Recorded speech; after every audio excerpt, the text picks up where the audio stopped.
Na pausa. Com alguns aí que nós vamos assistir, né? Eu vou fazer um retrospecto rapidinho para quem não estava aí. E nós falamos, a nossa matéria é teologia sistemática. Eu expliquei para os meninos que não estavam aí a respeito, porque nós temos várias teologias, né? Várias linhas, vertentes de teologia. E quando a gente fala em teologia sistemática, a teologia sistemática, ela tem que ter, primeiro, o que é teologia? Teo é Deus, né? Teologia é estudo sobre Deus, tá? Estudo sobre Deus. Bibliologia, a Bíblia, estudo sobre a Bíblia, né? Cristologia, estudo sobre Cristo, né? Teologia, estudo sobre Deus. Pneumatologia, é uma palavra para vocês nova, né? É estudo sobre o Espírito Santo. Nós vamos chegar lá, tá? Pneumatologia. Pneu, de sopro, de ar. Pneu. P mudo, neu. Pneumatologia. Mas nós vamos estudar, na frente vai ter, tá? E está na apostila de vocês. Então, vamos lá. Quando a gente fala de teologia sistemática, nós vamos chegar no ponto, a gente fala da revelação de Deus, né? Aquilo que Deus representa nas nossas vidas, né? E a gente, é claro que a gente tem que ter conteúdos para a gente falar da teologia sistemática. Existe a teologia bíblica, como eu falei, e a teologia histórica, tá? A gente tem que trabalhar isso porque se a gente, isso aqui é porque eu vou chegar lá ainda na questão da divisão da teologia, mas eu vou dar logo uma pincelada para vocês que não chegar lá, vocês entenderem melhor, a gente dá uma caminhadazinha. Na verdade, eu estou dando uma corrida para poder a gente se atualizar, né? Tem a teologia bíblica e a teologia histórica para poder chegar na teologia sistemática. A teologia sistemática está embasada nesses dois conteúdos aqui, para poder ela existir. A teologia bíblica, ela começou a ser criada, ou o conteúdo dela, para ela ser criada, começou nos princípios das Escrituras, lá no Antigo Testamento, até a época dos apóstolos. Nós sabemos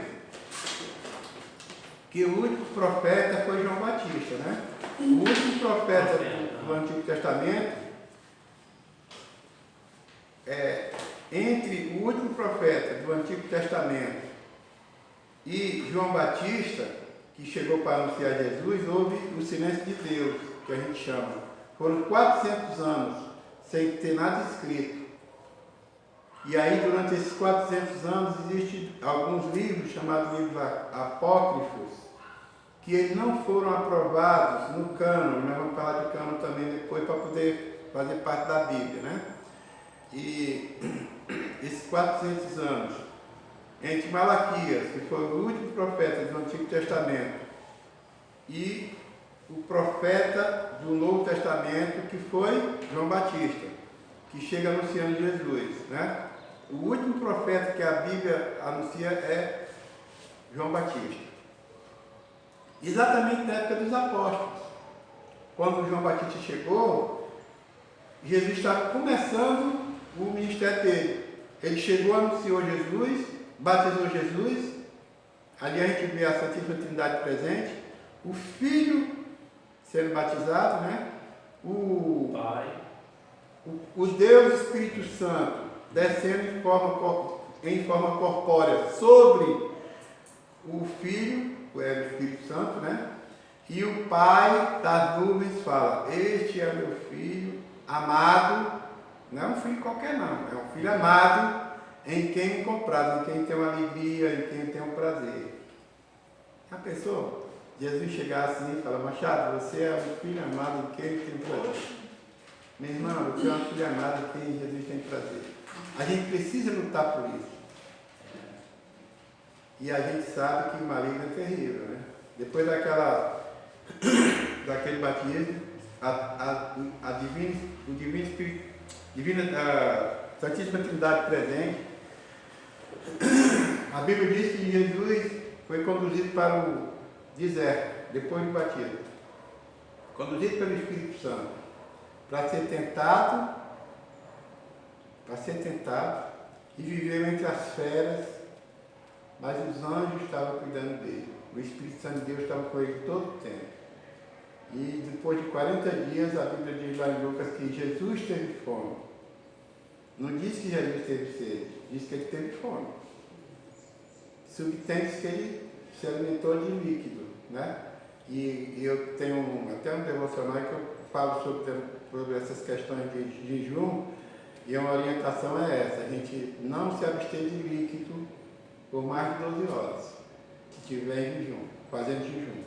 Ter cuidado com isso, tá?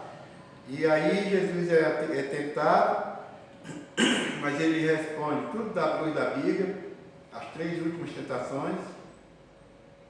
Inclusive uma delas, o maligno tenta botar dúvida na mente de Jesus. Se tu és filho de Deus, como teu pai falou lá, este é o meu filho amado em quem me comprar. Se tu és filho de Deus, te joga daí. Então Jesus não ia botar Deus à prova. Só vai e faz um corte, né, naquele discurso do maligno. Mas enfim, a gente percebe que esta teologia bíblica, ela vai lá dos primórdios até a época dos apóstolos. Porque, como eu falei, João Batista, quando a gente fala no seminário de João Batista, a gente não fala João Batista, a gente fala João o Batista, para poder diferenciar de João o discípulo, né? E depois desse processo, Jesus volta do deserto, aí sim, aí começa o ministério dele e escolhe os 12. A gente fala sobre oração de 1 minuto, 2 minutos, 10 minutos, meia hora, mas no caso de Jesus não tem um tempo estimado, a Bíblia não fala disso, mas diz também que Jesus passou a noite toda orando para poder escolher os 12. Então a gente fica assim, mas quanto tempo eu devo orar, filho? É o Espírito Santo que conduz. É o Espírito Santo. Eu já saí de casa um dia, 6h30 da manhã, mais ou menos. Trabalhava lá no 1º de março. E fui, deixava o carro em Niterói, pegava a barca, andava da Praça 15 até 1º de março, chegava lá primeiro, sempre gostei de chegar cedo. Aí ia orar nas salas, abençoar aquelas salas, não tinha ninguém.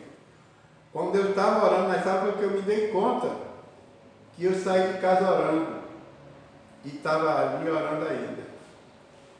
Quem sabe, filho? De repente eu abençoei o machado.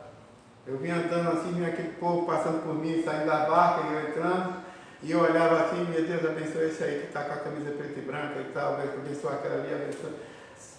Não sei. É assim, é o Espírito Santo de Deus que vai te conduzindo. E tem vezes que você ora 1 minuto e amém. Qual dessas orações vão ser ouvidas? Isso aí é uma decisão de Deus, filho. Vai depender da sua fé, do que está dentro do seu coração, daquela pureza de coração, de como você está se reportando a Deus, né? Enfim, ali começou o processo do ministério de Jesus, quando ele escolhe os apóstolos, os seus discípulos, que tornam-se apóstolos. E aí a teologia bíblica vai até esse período dos apóstolos. A teologia histórica, ela está tudo na coisa de vocês, tá? A teologia histórica, ela começa exatamente nesse período dos apóstolos e vem até o dia de hoje. Até hoje. Dia 24, dia 25, né? Dia 25. Por que é 25? Olha só, já estou começando a fugir da matéria aqui de novo, mas olha só. Quando E se renova todo dia, né? Quando Maria foi visitar Isabel, né? ela estava grávida, né? O Espírito Santo já tinha anunciado. E ela sabia que Isabel morava distante, ela foi visitar Isabel. Quando ela chegou perto, na entrada da casa de Isabel, a Bíblia diz que o bebê de Isabel pulou, fez uma festa danada lá dentro. Aí Isabel vai dizer, bendito és tu, bendito é o fruto do vosso ventre, Jesus. Ela anunciou, ela disse que foi o próprio João Batista que estava anunciando. Ela estava com 3 meses de grávida, quando a Maria foi. Por que a gente sabe que é 3 meses de grávida? Claro que o dia que Jesus nasceu, a Bíblia não fala o dia, mas tem alguns segmentos aí, teologia aí, estudiosos que falam da estrela e tal, aquela coisa toda. Então foi estabelecido por Roma dia 24 para 25, né, que Jesus nasceu. E aí, por que João, o Batista,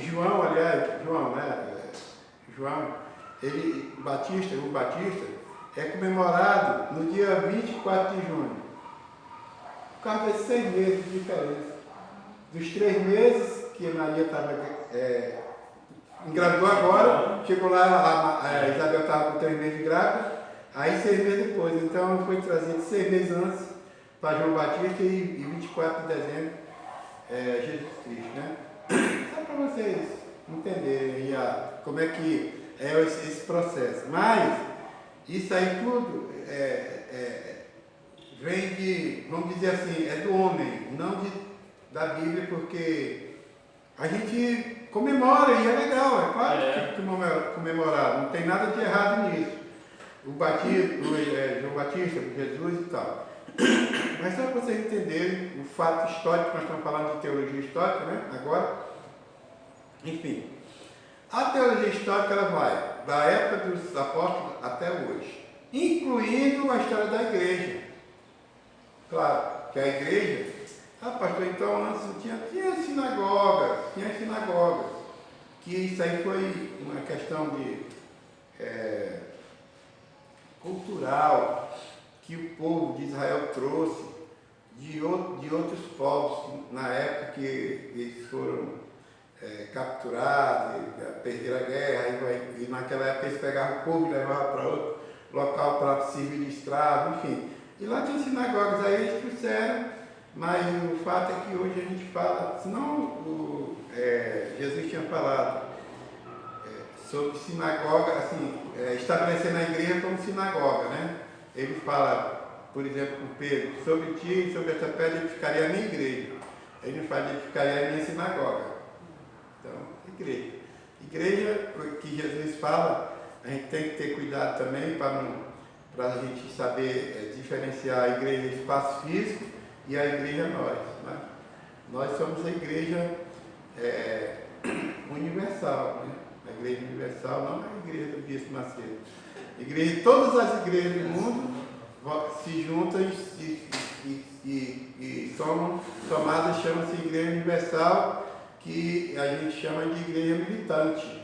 É melhor falar isso, né? Nós somos a igreja militante. Por que a igreja militante?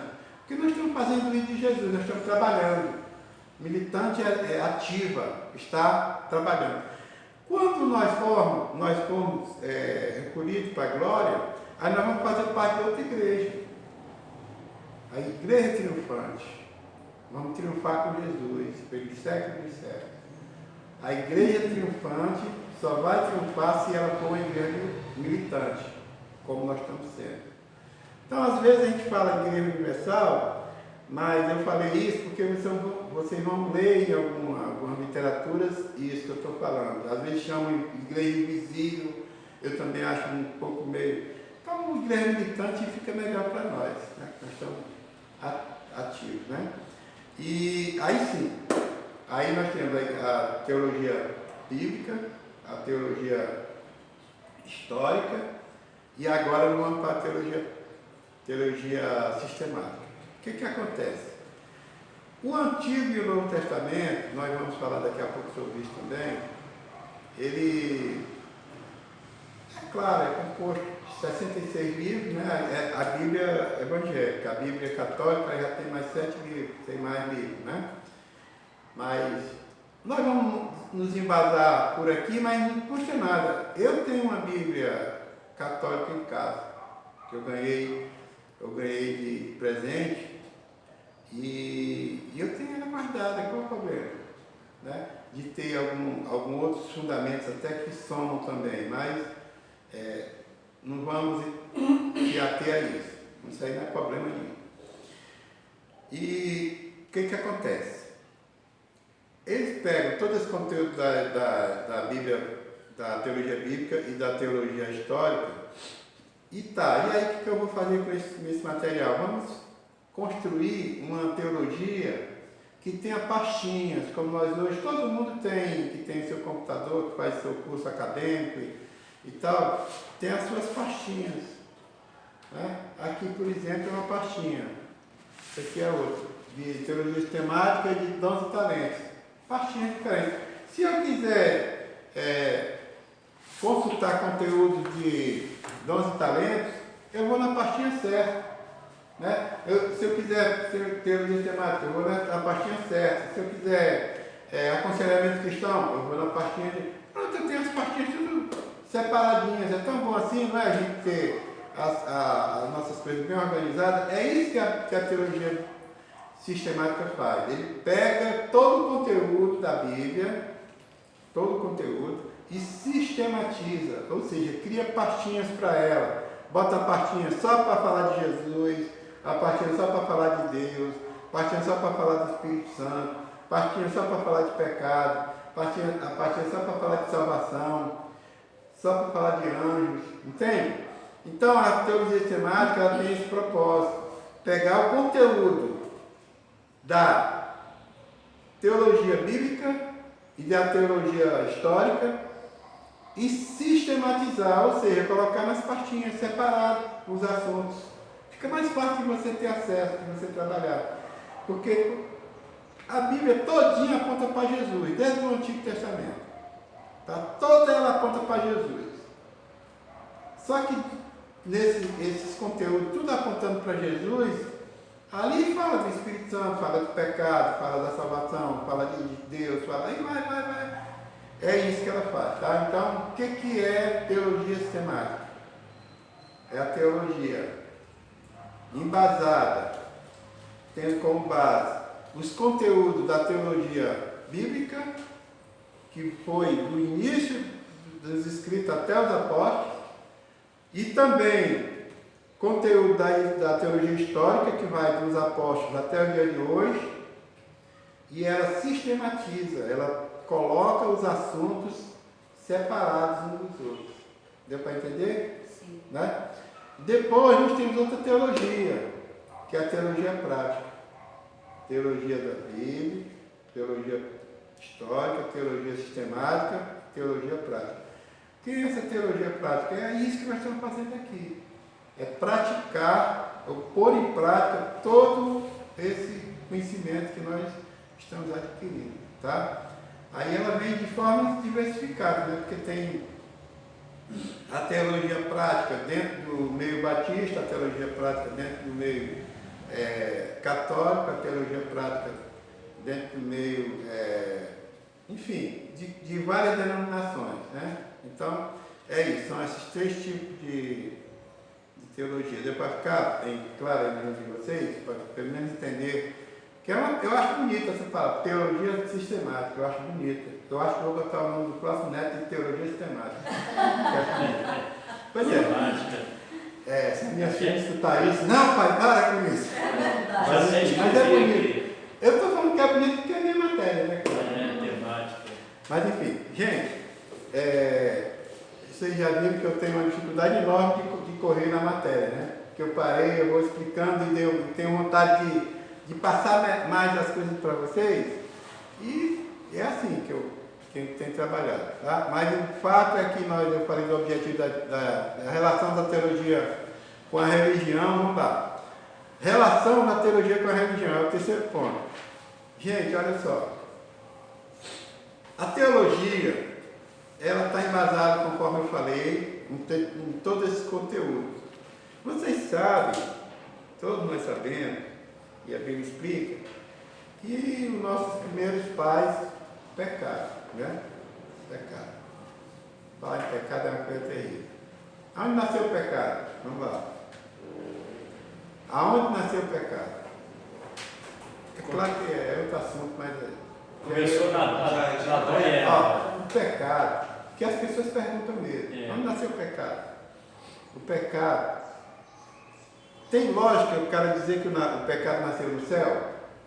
Se é um lugar puro, limpo, imaculado? Não tem, né? Não tem. Mas, para a gente tirar assim do foco a coisa, o pecado ele nasceu no coração de Lúcifer. E ele estava no céu. Mas a gente não diz que o pecado nasceu no céu. Ele nasceu no coração de Lúcifer. De um anjo que tinha um terço dos anjos, um anjo de luz, um anjo, né, braço direito, vamos dizer assim, um terço dos anjos ele tinha a tarefa de adorar a Deus, né? É por isso que a gente vê o ministério de louvor, de adoração, de louvor, de música, ser muito perseguido. A gente vê que menos espera é queda. A maioria das quedas nas igrejas vem do ministério de música. É impressionante isso. Na igreja é a mesma coisa também. Porque é como se ele eu vou destruir esse ministério. A música ali, ó. É só vocês. O pecado nasceu. Que a gente costuma dizer assim, onde nasceu o pecado? A maioria fala assim, foi em Adão e Eva. Foi em Eva. Quando deixou a serpente seduzi-la, né? A gente fala logo isso, vem assim. Mas na verdade, aquela serpente, que era o próprio maligno, ela já trouxe o pecado, ela já estava induzida do pecado, para poder induzir o outro a pecar, né? Enfim, então, olha só a volta que eu dou para chegar onde eu quero. Eva, no caso, foi induzida pela serpente, que trouxe o pecado, que era o próprio Lúcifer, né? Incorporado, né, na serpente. E ela leva Eva e Adão, a gente fala Adão e Eva, mas é Eva e Adão, que o Eva começou por Eva, depois a gente seduziu Adão, a pecar. O que aconteceu quando eles pecaram? A Bíblia diz que eles se separaram de Deus, não foi? O pecado ele separa a gente de Deus, né? Não é verdade? Sim. Separa o nosso espírito do Espírito de Deus, que Deus é um espírito pessoal, tem que se lembrar disso, tá? Deus é um espírito pessoal. Por que Deus é um espírito pessoal? Porque a Bíblia diz que o Espírito de Deus, que é o Espírito Santo, né? O Deus Pai, Deus Filho e Deus Espírito Santo é o mesmo Deus. Ele diz que ele se entristece. Quem se entristece é a pessoa. Então ele é um espírito pessoal, santificado, né? Como Jesus diz. Pai nosso que estás no céu, santificado seja o teu nome. Nos novos, quando eu estou dando, tem uma senhora lá, agora que eu falei com ela lá embaixo, que alguém confundiu ela com a senhora. Não, ela está tendo aula, não pode, ela é minha aluna de nova convertida. Aí eu me lembrei, digo, não, elas estão confundindo, porque ela parece mesmo com ela. Mas enfim, a gente, quando fala nessa questão do espírito pessoal, ela estava comentando sobre isso, e com dúvida, né, com relação ao espírito ser um espírito pessoal. E aí a gente entra com essa questão, a Bíblia fala que o Espírito Santo se entristece quando a gente peca, né? E por que ele se entristece? É porque ele está vendo a separação da gente, do Espírito de Deus com o nosso Espírito, né? Porque quando a gente nasce, a gente tem um Espírito. Por isso que a Bíblia fala que é um boneco de argila, né? Que Deus sopra nas narinas e passa a ser uma alma vivente.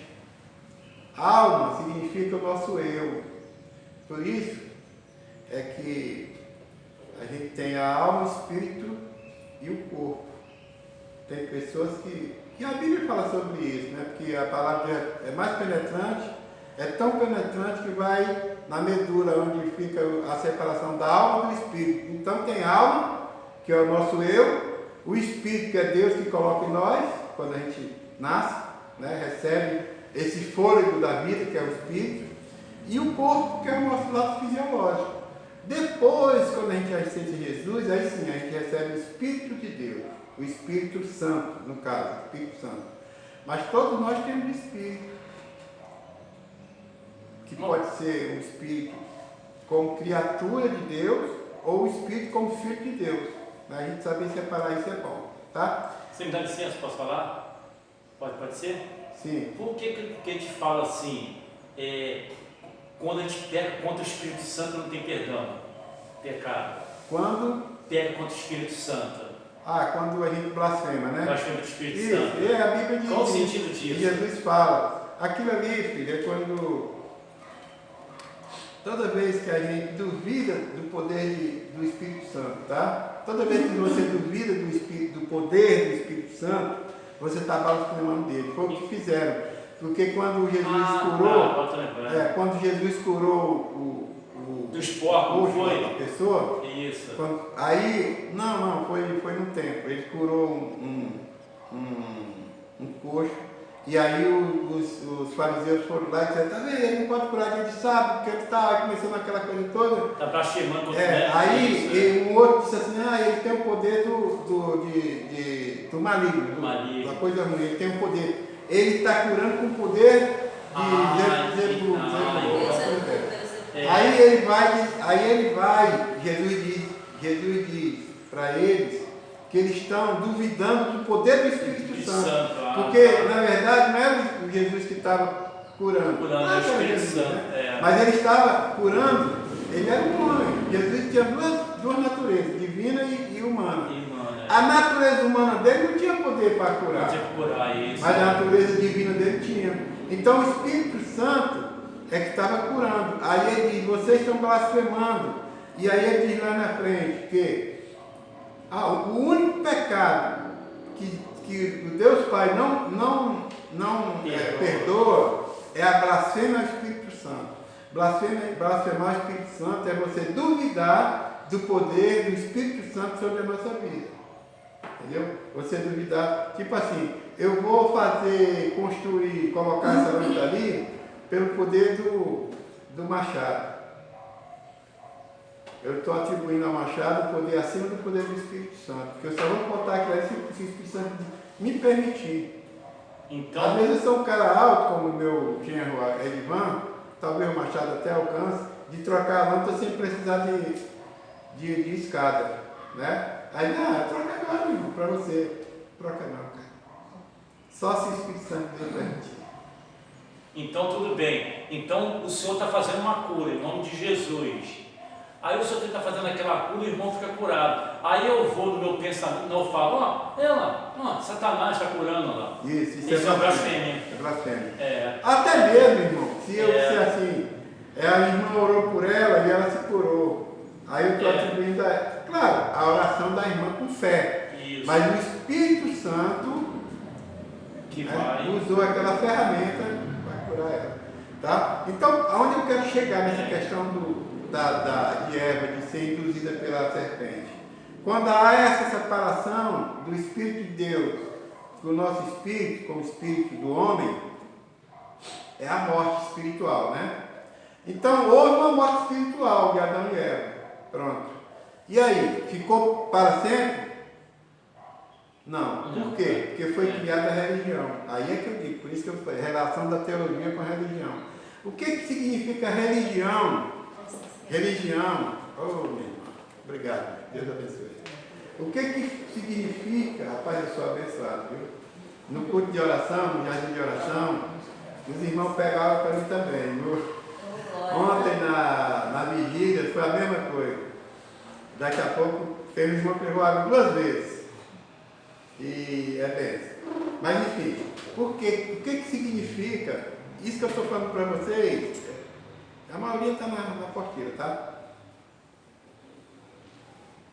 Religião, em grego, significa religare. Religare. É quase a mesma palavra, religar. Né? Então não houve uma separação de Deus para o homem, não foi por causa do pecado? Aí o homem procura construir religião para se religar a Deus. Por isso que é religião. Entendeu?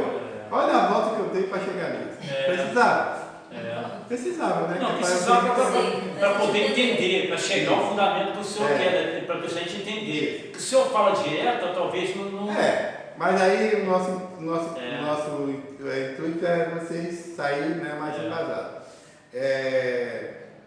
Cara, hoje de manhã eu acordei mais cedo e botei uns 5 ou 6 vídeos no meu status, não, no meu zap, para eu ver depois. Mas eu tenho horas, só não fico com medo de mim não, tá? Olha só como é que tá minha coisa, ó. Tudo rabiscado, tá? Isso é para eu atualizar.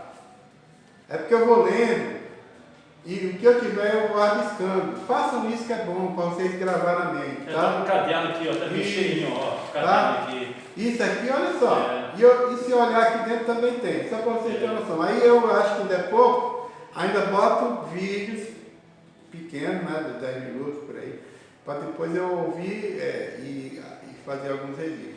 Tanto questões psicológicas, hoje eu botei uns 3 de psicologia, e questões religiosas, que eu sou apaixonado por oração, sou apaixonado pelo Espírito Santo. Quando tem assunto assim de Espírito Santo, oração, eu já, opa, isso aqui me interessa. Claro que tudo me interessa, mas tem coisa que a gente é mais agarrado, né? Eu tenho muita coisa escrita também em casa sobre o Espírito Santo. Né? Então, mas cara, é assim. Tá, então vocês entenderam o que é religião? Entendi. É uma forma, vamos ver se a gente consegue criar um conceito. Outra coisa, tem conceito nos livros, tem livros, tudo cheio de conceito. Mas por que o Machado tem direito a botar um conceito de religião e eu não tenho direito de botar o meu? Se eu entendi o que é religião. Faça isso. Faça um conceito para você sobre um assunto. Né? Um assunto que você acha interessante, eu vou conceituar isso. Aí você faz um conceito que aí você não esquece mais. A questão do religare, né? Eu botei uma matéria hoje, essa semana eu fiz, sobre o sentido da morte. Entendeu? A salvação, a família. Isso. Eu botei, depois você dá uma lida escrito só que eu escrevi semana. Tá no grupo aí. Sim. Eu botei, eu escrevi semana. Então, isso é importante a gente fazer isso, sabe por quê? Nós somos filhos de Deus. Claro. Nós temos capacidade cognitiva de elaborar o que a gente quiser, gente. O irmão estava ali, a irmã estava ali, aí a mente dela floriu, né, na mente dela, ela elaborou um projeto de ir lá dentro pegar uma água e vou agraciar o pastor com água. E ela tomou essa posição. Se ela não elabora isso, ela estaria sentada até agora. Mas isso é o poder do Espírito Santo nela. Isso. Mas aí o poder do Espírito Santo, eu concordo que tem vezes que a gente faz coisas que a gente percebe que não é o Espírito Santo que está conduzindo. Mas tudo começa numa elaboração. Aqui, ó, na sua mente. Quando você tem a sua mente conduzida pelo Espírito Santo, gente, é uma coisa maravilhosa. Sabe por quê? Porque quando vier negatividade, quando vier algum tipo de pensamento sabotador na sua mente, o Espírito Santo de Deus começa a te mostrar que aquilo ali não é de Deus. Você precisa, quando for elaborar alguma coisa na mente, qualquer que seja, eu vou trocar essa janela. Aí você, será que trocar essa janela é um projeto de Deus ou é um projeto meu?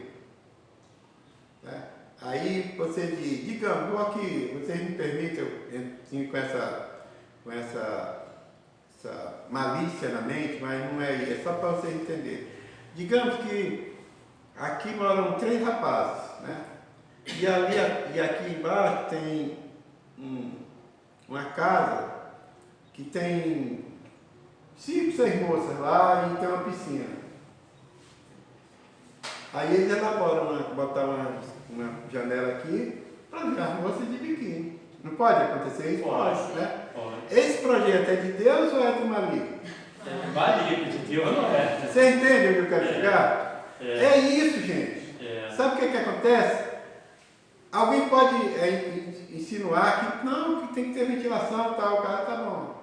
Tá? Por que não bota mais para lá? Ou então? Enfim, o fato é que se você botar, o cara diz assim, não, eu vou botar, mas eu não vou na janela, só para circular o ar, não vou na janela. Cara, ele está paquerando o pecado. Ele está mascarando. Está paquerando o pecado. Ele está brincando com a sua natureza pecaminosa. Qual a moça bonita que não quer ver um machado desse aí, saradão? Não, sou feio. Toda moça quer. É assim. Então, faz a ver por aí. Então, opa, peraí. Aí a pessoa vai. Sabe o que é? É a mesma coisa do irmão que bebia na infância. Lá atrás. O cara bebia muita cerveja e tal. Aí se converte. Né? Se converte. Já tem 10 anos de convertido, já é pastor, já é diácono, já é. Não sei. Mas a estante dele está cheia de whisky, de licor importado. Cara, isso é para caramba pecado. Na hora que tiver uma discussão, uma divergência, uma coisa, uma dificuldade, ele está com a cabeça mil, ele vai olhar aquilo ali e vai. Então, eu estou falando isso porque eu já tive pessoas que passaram por esse processo. O cara era diácono da igreja Batista de Amendoeira, da nossa igreja. Fazia palestra para casar, ele era um homem de Deus, pregava a palavra que era uma coisa do outro mundo.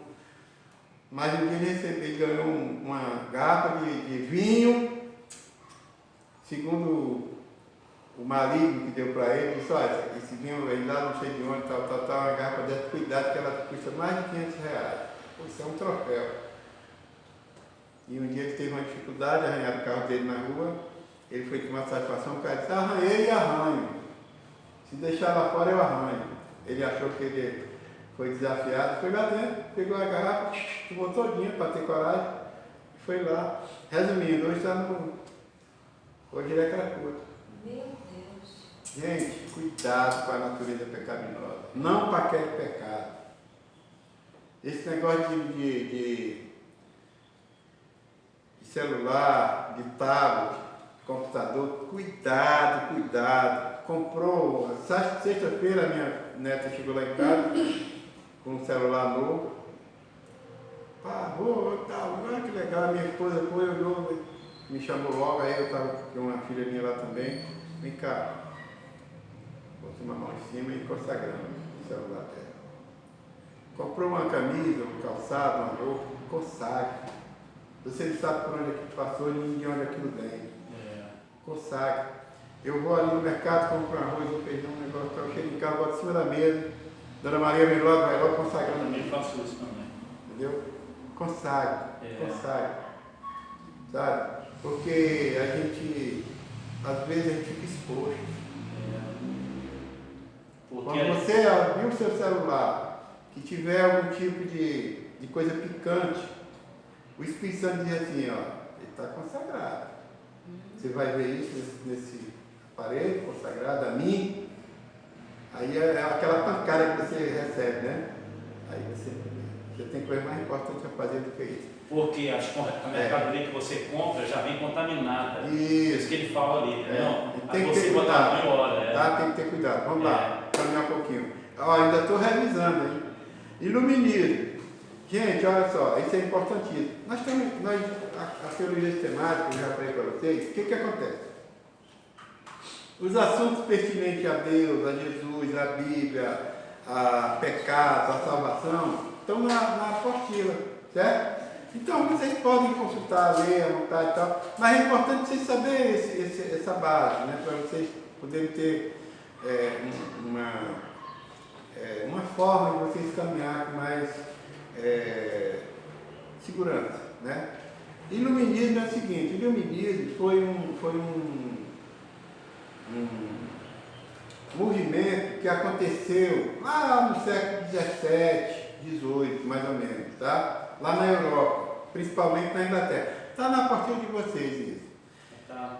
E o que esse iluminismo trouxe? Ele foi um movimento intelectual. Um movimento intelectual que tentou assim pegar a razão, ou seja, o lado científico, e colocar na frente da fé. Um movimento intelectual que tentou pegar a razão, que é a nossa inteligência, e colocar na frente da fé, como se a fé... Né? Isso foi o movimento do iluminismo. Né? Eles entendiam que esse pensamento racional, que essa elaboração nossa, ela poderia muito bem substituir a crença religiosa. Tá? Essa crença da religare, né? Da religião, de religar a Deus. Percebe a importância de vocês saberem o que é religião? Tudo isso é um processo, vocês vão, né? Então esse movimento, ele trouxe uma consequência terrível para a gente depois. Tá? Qual foi essa consequência que ele trouxe para nós? Foi a teologia liberal. Depois do iluminismo, é que eles criaram a teologia liberal. Olha outra teologia já aparecendo. Né? A teologia liberal, ela veio trazer um caminhão assim de novos segmentos dentro da religião, né? Que a gente chama hoje de, por exemplo, não é questão da gente estar querendo diminuir ou aumentar não, né? Mas aí vem, por exemplo, o pentecostalismo, né? Por exemplo, o pentecostal é uma atividade religiosa que me chama muita atenção. Eu gosto muito do lado assim, como eles trabalham, principalmente o lado do Espírito Santo, intenso. Mas a gente vê hoje, por exemplo, que o pentecostalismo está muito voltado para a teologia da prosperidade. Isso. Vocês percebem? Percebi, A teoria da prosperidade, ela se agarrou. Tudo isso aí, filho, foi consequência da teologia liberal. E consequência do iluminismo. Esse movimento que aconteceu na Europa, lá, principalmente na Inglaterra, no século XVII. Então ele veio acender a razão. É como se ele colocasse o homem na frente de Deus. Que coisa terrível, né? E ele misturado também a parapsicologia. Sim, isso. Misturado junto também. E aí entra outra questão. Isso aí também, isso aí é muito voltado lá para o Espiritismo. O Espiritismo, né? Então, Cada tem igreja que faz isso, você sabe disso. Né? Olha, gente, eu não aconselho. É muito difícil falar disso.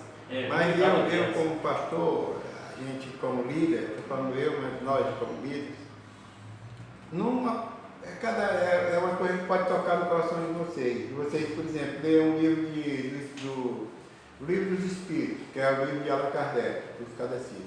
Eu já li o Livro dos Espíritos, entendeu? E é uma coisa assim muito impressionante, porque se você lê com muito afinco, eles têm assim conteúdo básico que vai te induzindo a sair da sua regra de fé e prática, que é a Bíblia. Porque eles usam a Bíblia também. Eles usam a Bíblia. É como se fosse uma forma de te atrair, né? Te atrair. Para entrar naquele contexto, naquela forma de religião, religar a um Deus Supremo. Mas de forma equivocada, né? Porque a nossa regra de fé e prática está aqui. Eu já li, já. Né? Aí quando você lê esses livros, quando você assiste programas nós vamos falar de religião, seitas e heresias. É outra matéria que eu vou dar para vocês. Aí nós vamos entrar nesse método, tá? Para vocês terem cuidado com aquilo que vocês estão ouvindo. Porque há uma tendência enorme. Nós somos produto do meio, cara, não adianta. O ser humano é um produto do meio. Sabe? E se ele não estiver bem embasado, um homem casado, uma mulher casada, um homem e uma mulher casada, tem esposo dele, tem o esposo dela e ele tem a sua esposa. Eu estou falando isso porque eu passei por isso. Viajei muito no mundo. Tive viagem de 7 meses, por exemplo. Na época que eu fiquei na América, lá nos Estados Unidos, eu fiquei lá. Cheguei a morar lá, né? E você ficar 7 meses fora, longe da sua esposa, em abstinência sexual, é difícil, gente. Não adianta que é difícil. Se fosse um rapaz solteiro que nunca teve contato assim sexual e uma mocinha, era mais fácil, porque ele não era ainda o produto do meio, ele ainda não estava condicionado àquilo. Mas quando a gente está condicionado, cara, é complicado. Mas você tem que ter caráter, você tem que ter um zelo. Né? Na época que eu passei por esse processo, eu não era cristão, por isso que eu falo. Por isso que é importante a questão de ser escolhido, o Espírito Santo de Deus te mostrar tudo.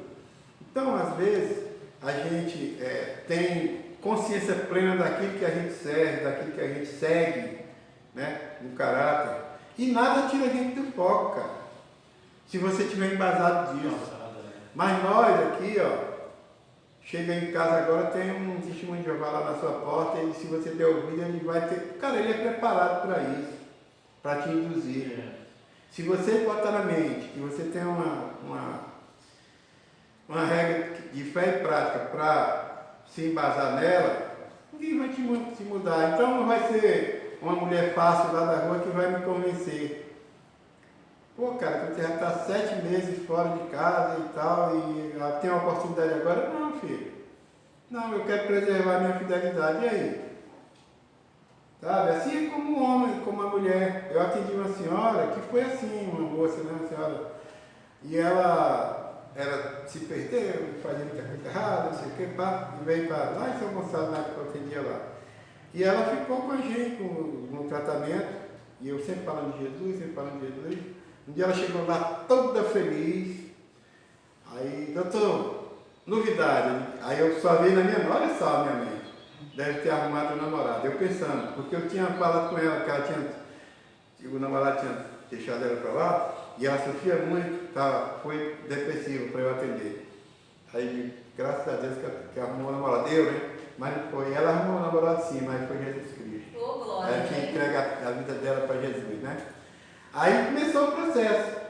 E um dia ela, já cristã, ela arrumou um namorado que já tinha sido namorado antigo, e com esse namorado, tal, saiu com ela para tomar um sorvete, uma coisa.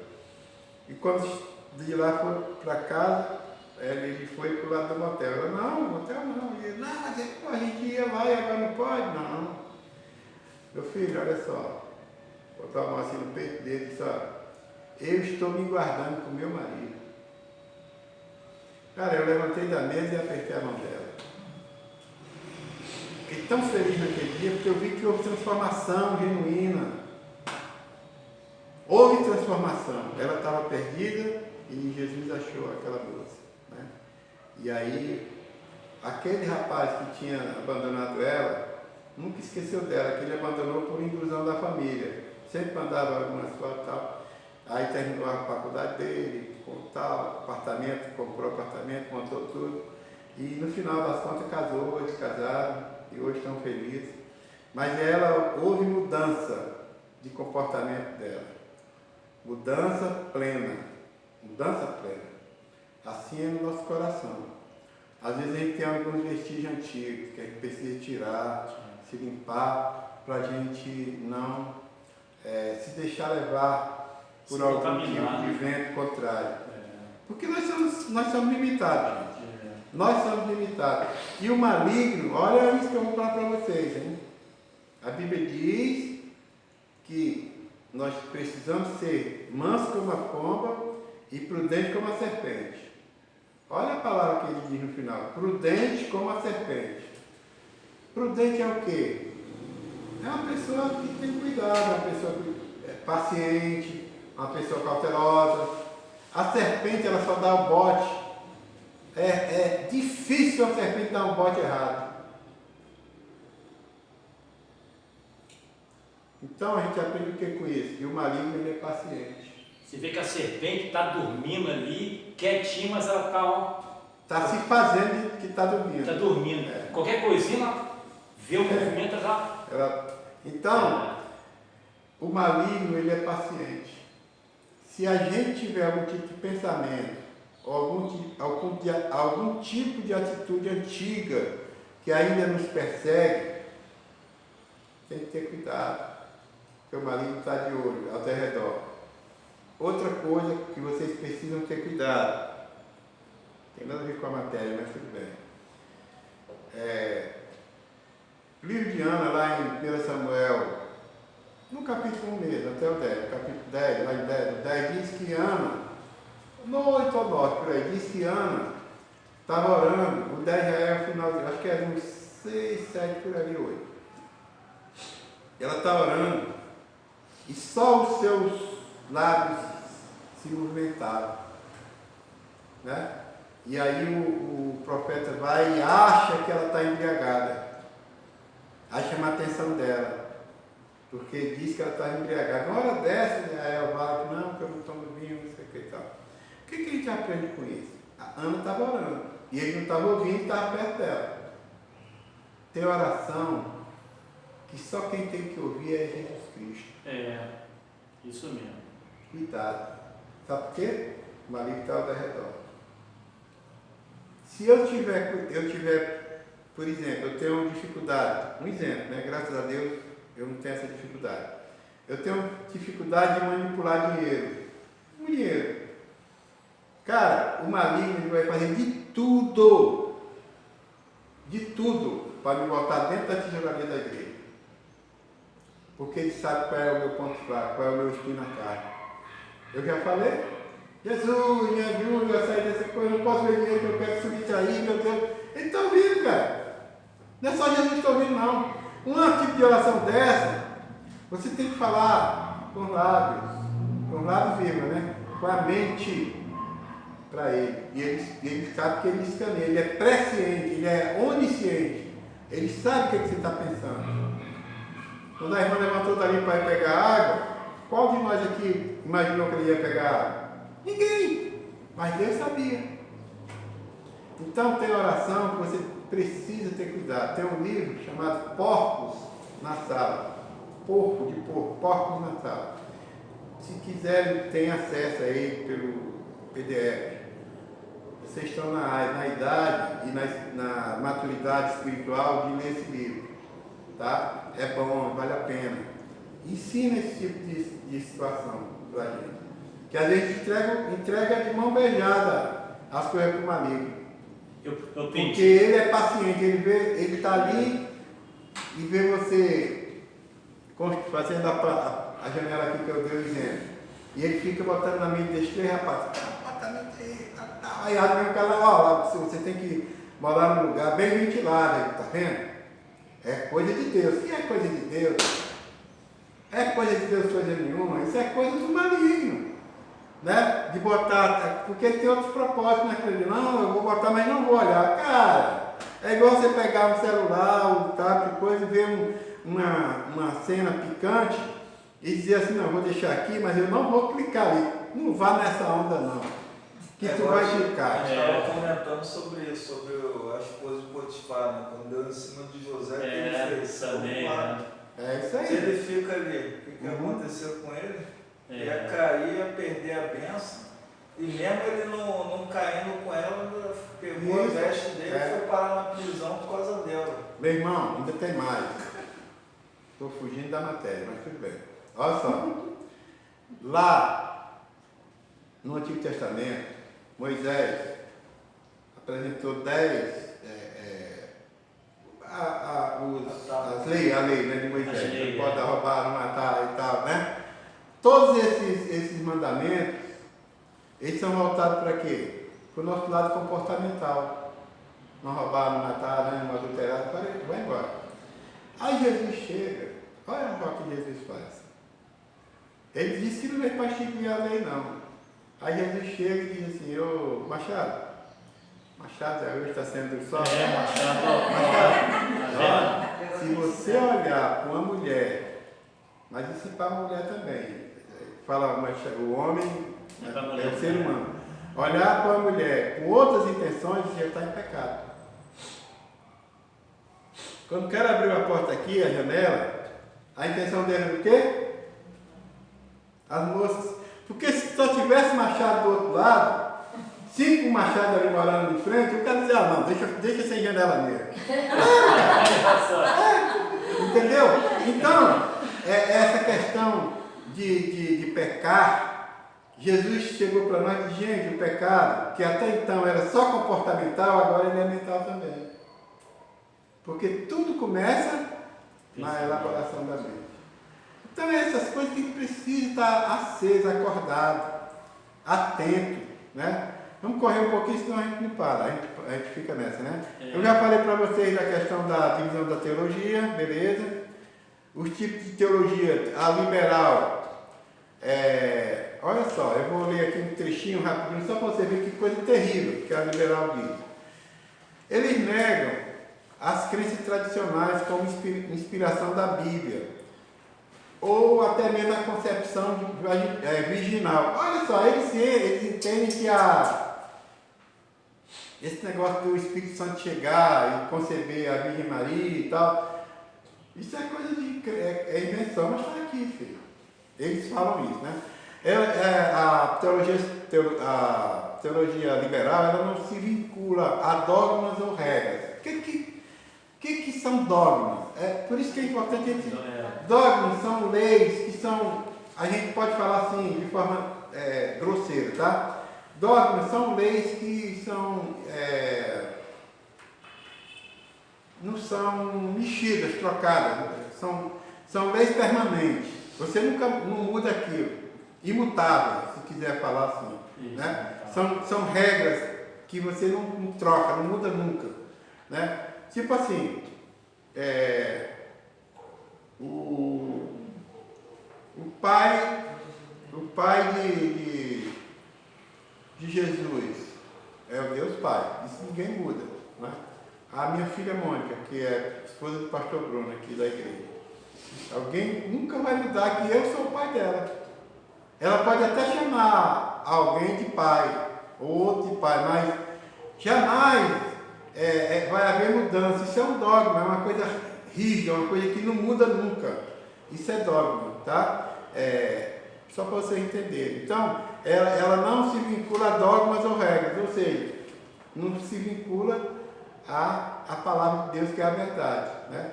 A gente, às vezes, tem uma matéria lá no seminário que é doutrina, o nome dessa matéria.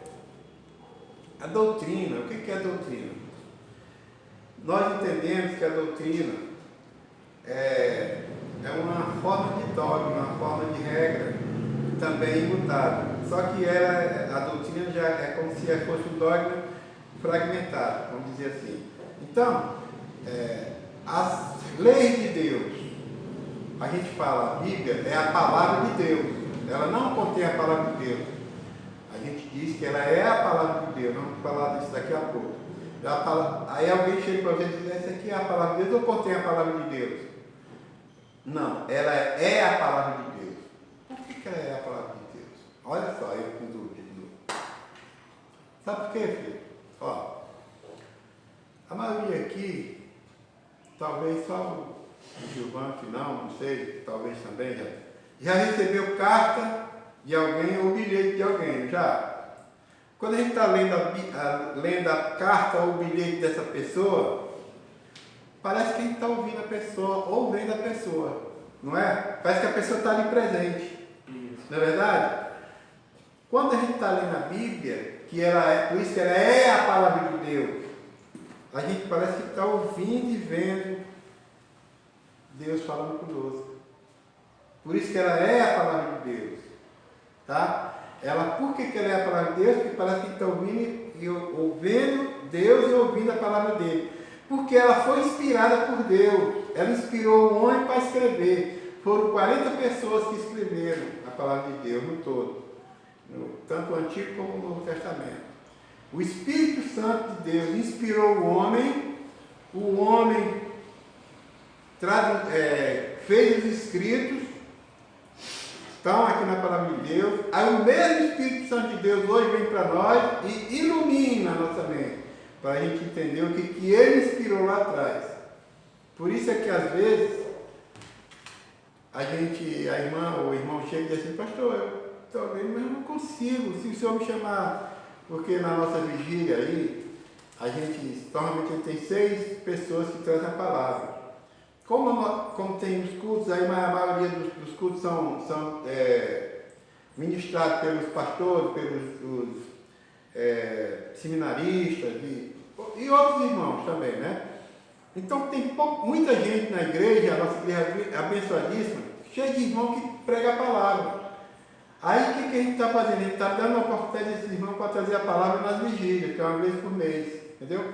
E às vezes tem pessoas que nunca foi no culto da igreja para trazer a palavra. Aí quando eu convido para trazer a palavra, como um dia desse tinha uma senhora conversando com a minha filha Mônica, aí eu cheguei e falei assim: é você mesmo. Ela: o que, pastor? O que eu fiz?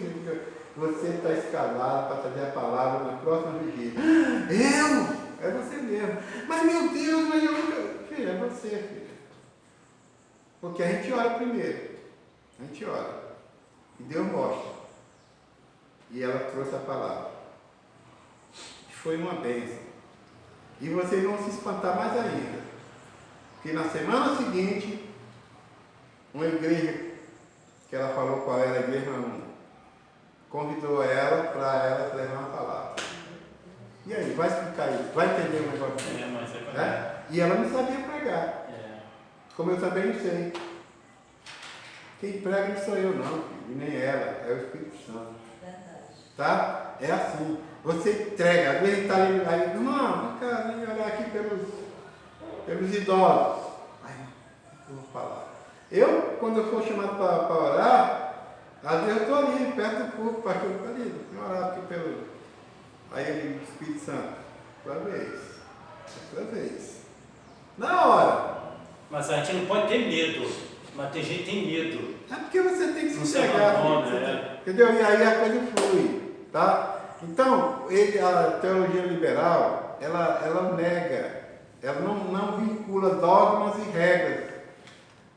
Por quê? Porque ela quer que o homem esteja na frente da fé, lá no iluminismo. Está na frente conduzindo tudo, e não Deus. É uma coisa absurda. Os liberais, eles são defensores total da liberdade de expressão e pensamento. Olha que coisa absurda. Liberdade de expressão e pensamento. O cara pode chegar ali no púlpito e ficar xingando todo mundo e dizer que isso é normal. Falando palavrão, por exemplo, é liberdade de expressão. E pensamento, mesmo que seja pensamento distorcido da verdade. Jesus já falou: cuidado com seus pensamentos. Né? Eles se voltam para a investigação científica na filosofia, mais do que disso, do que da teologia. Então, são coisas assim, bem difíceis da gente engolir, né? 11:10, daqui a pouco a gente... Vamos lá, vamos fechar pelo menos essa questão aqui. Depois vem a teologia da libertação. Isso aqui é o seguinte, a teologia da libertação... Esse aqui é o problema. Eu conversei com o menino da outra vez, que ela vem muito da questão do socialismo e do socialismo, né? Que o socialismo, qual é a função dele? Eles queriam, né? Assim, equilibrar o lado econômico do povo, né? O lado econômico do povo. Aí, a irmã tem uma produção de feijão, que fornece, eu dei esse exemplo na outra aula, fornece feijão pro açaí. Tem gente que chama açaí, né? Mas tem um acento desse tamanho, agudo no i. Por que as pessoas não respeitam aquele acento? É mesmo. É açaí, cara. Tem um acento enorme no i. Açaí. Eu já vi tanta gente ficar quieta, eu não sou professor de português e nem a pessoa é meu aluno, né? Mas enfim. Mas é açaí. Quem quiser me julgar depois, mas tem um enorme lá no finalzinho. Aí ela fornece feijão com açaí, o Gilvan fornece feijão para o Carrefour e o Machado, para não perder né? Ele fornece arroz, feijão, produção de feijão. Por mercadinho daqui de perto, não é mercado, é mercadinho mesmo, mercadinho pequeno.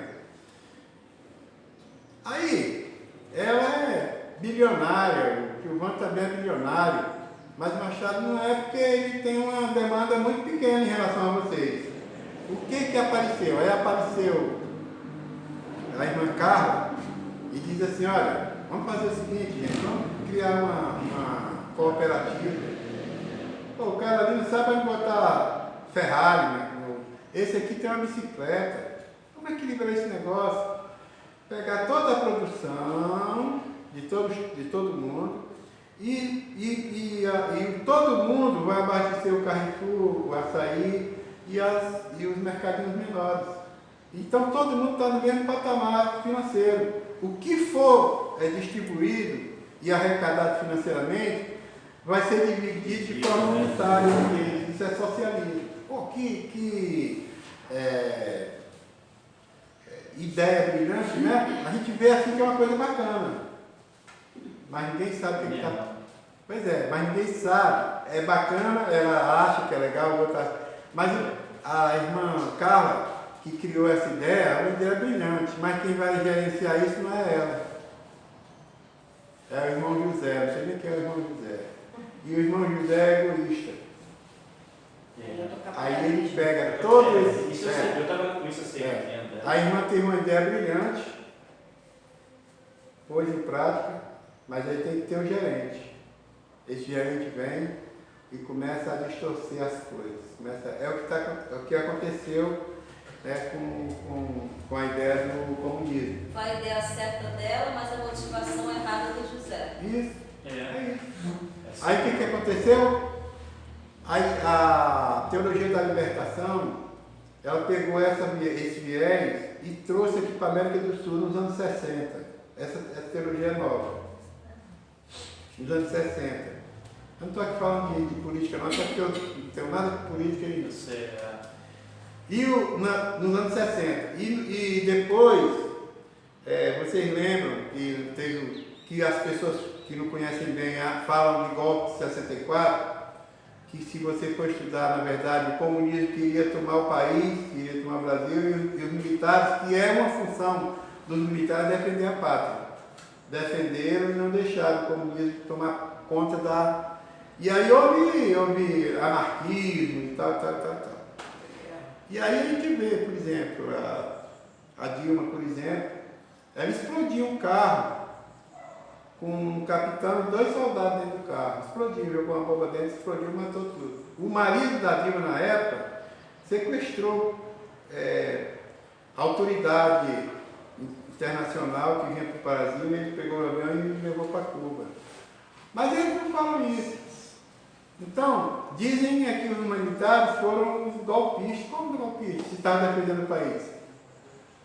Mas enfim, isso é uma coisa que vocês precisam ajudar a ver direito. É difícil até O fato é que... porque na realidade só tem histórias, né? Na realidade, É história, aí Não, só às vai vezes- saber mesmo quem vivenciou. Não, e se eu sou pequeno e eu não entrar, eles vão fazer tudo para me destruir. Isso, é isso aí. Eles vão fazer isso. Desse jeito. É assim que Ou funciona. você adere ao É, sistema, é. ou você é destruído. Para destruir. Esse é o problema. É. Então, isso entrou em 60, na década de 60 aqui, essa teoria da 60, libertação. foi para aí. E qual era a função deles? Que E eles vem dos chegam Estados falando. Unidos, né? E diz que eles vêm para trazer, para dar uma força, para ajudar os oprimidos na sociedade, lutar em favor deles, dos oprimidos, dos pobres. Eles vêm com essa intenção. Só que aí quando eles estão no poder, aí eles fazem o que querem daquilo.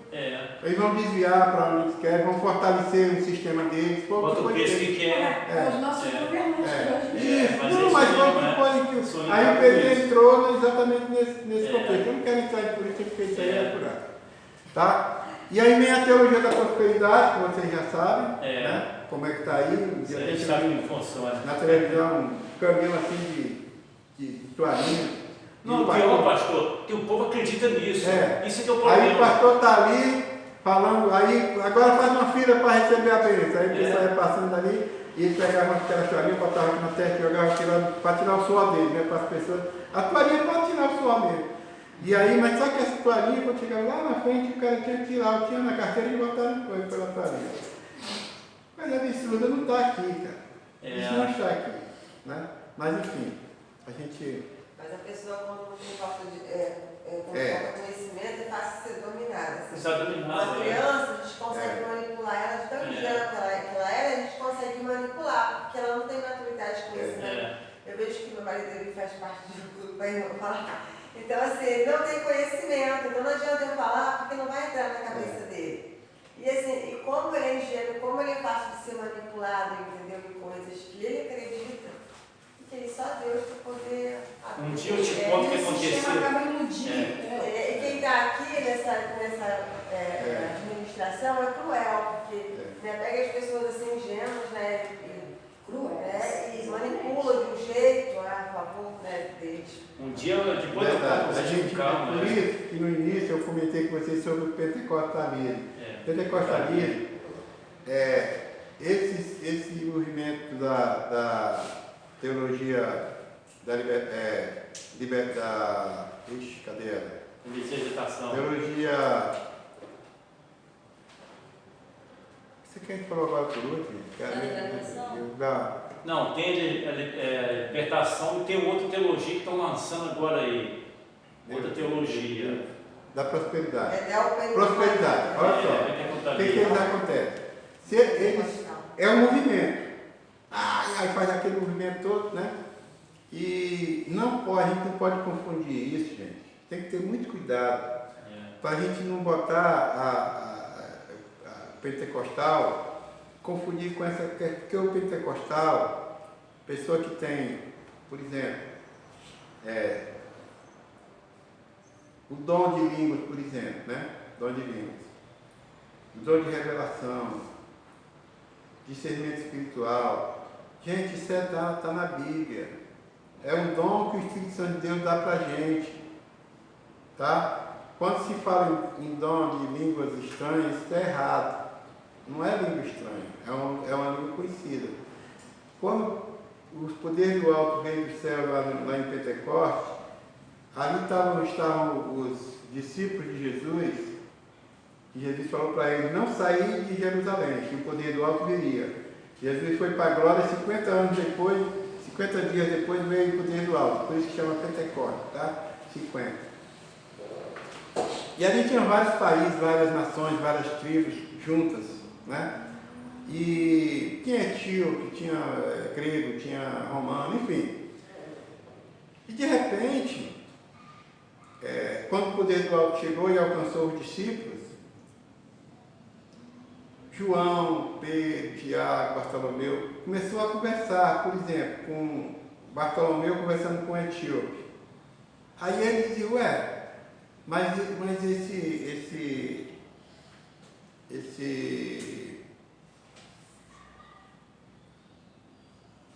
é porque agora, deixa eu ver,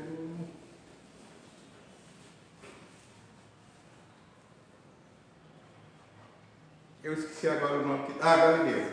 Mas esse Galileu, ele não fala etíope, está falando.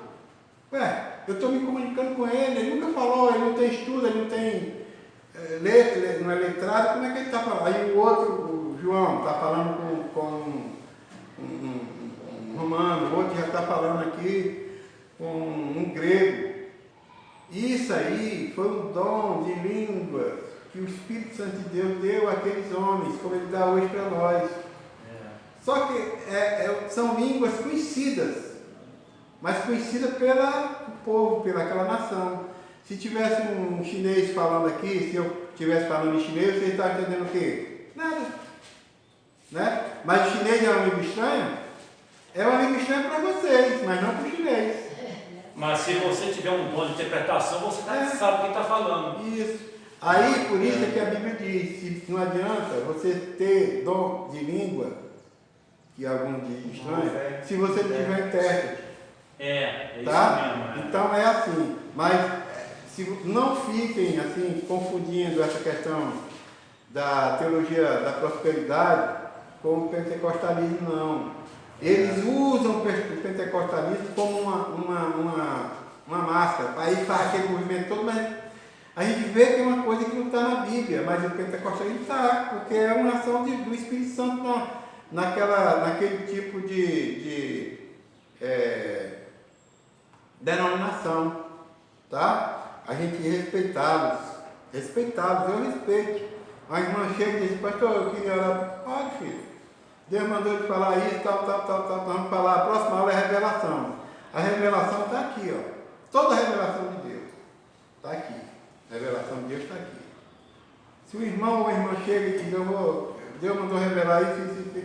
Aí eu vou, cara, olha só, presta atenção. Se for de Deus, eu aceito. Se não for, está bem longe de mim. Agora, Deus pode usar a irmã para me revelar algo? Pode. Meu irmão, Deus, Ele é onipotente. Ele pode tudo. Deus é tão poderoso que Ele não faz aquilo que pode fazer. Olha só que poder que Ele tem.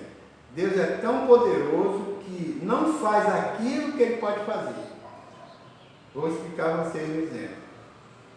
Um parente da gente fez uma atrocidade com alguém da nossa família. O que vem no nosso pensamento? É Deus pegar aquele camarada ali, amarrar uma corda de uma pedra nele, jogar ele lá em cima da ponte e exterminar ele. Tem logo isso na mente da gente. A gente é limitado mesmo.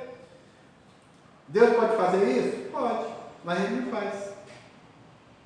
Ele é tão poderoso que Ele pode fazer e não faz coisas. Ele só faz aquilo que é viável fazer. A hora já se foi, né? 24. Então, mas não entrei em revelação, que era a aula que eu ia começar hoje. Tudo bem. Eu digo para vocês o seguinte, ó. Está ficando tão bom que vai passar rápido. Vocês estão com o conteúdo todinho na mão, tá? O que eu vou adiantar logo para vocês? Eu acho que a minha prova é a prova mais difícil para vocês. Se já tiver prova difícil por aí? Poxa, olha só. Todas foram boas, não foram? Pois agora vem uma mais difícil. Vamos fazer o seguinte.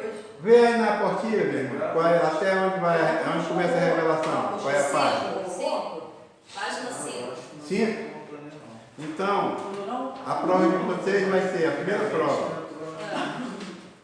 Vocês vão botar no grupo de alunos, eu, fulano de tal, declaro que li a página, até a página 5 do conteúdo de teologia sistemática. É isso que vocês vão mandar para mim. Crentemente? Não mente, né? Então, tá? Omite. Pastor, só uma pergunta, mas a gente vai ler só a 5 ou é para ler do início até a 5?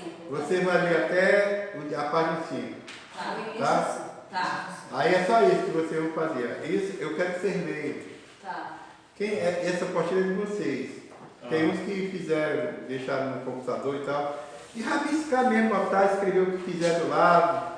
Né? Eu posso escrever do lado. Isso.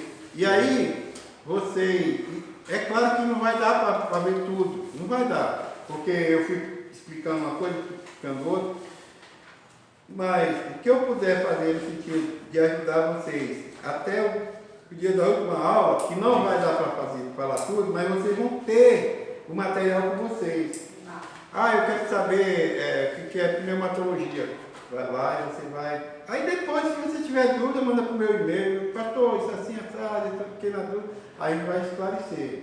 Ao vivo, ou então mandando um textinho para vocês, tá? Muito bom estar com vocês. Eu vi aí que está faltando alguns aí também, né? Mas não tem problema. E Papai do Céu continua abençoando cada um de vocês. Perdão por não ter iniciado orando. A gente sabe que quando nós vamos almoçar ou jantar, fazer um lanche, uma coisa, a gente costuma orar, não é assim que faz? Por que vocês não oram depois do almoço ou depois da janta? Só ora, não. Porque já abençoa, está abençoado. Pastor, eu acordo 3 horas, vou orar, aí depois acordo 5 e pouco, faço a minha oração de novo, faço café, faço as coisas. Olha, brincadeira não, eu faço não, hein? Mas é assim, eu vou orar por vocês, tá? Pra gente